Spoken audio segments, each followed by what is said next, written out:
तुझे खालिक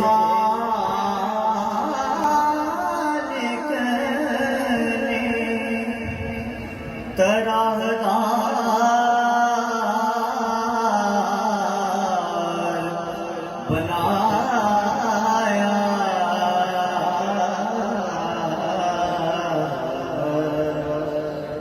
यूसुफ को तेरा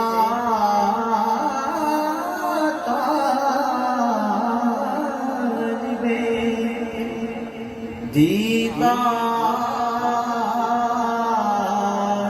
बनाया।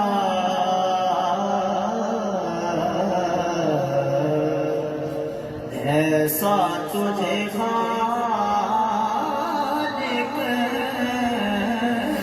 ने तराहदार बनाया।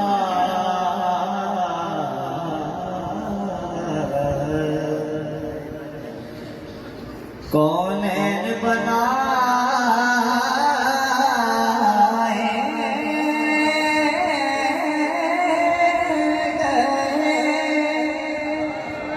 सरकार की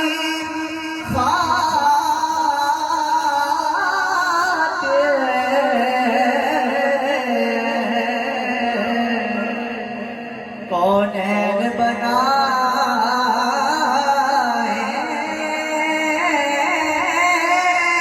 गए सरकार की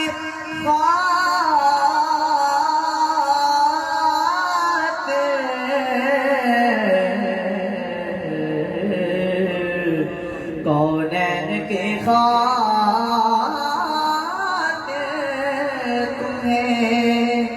सरकार बनाया। ऐसा तुझे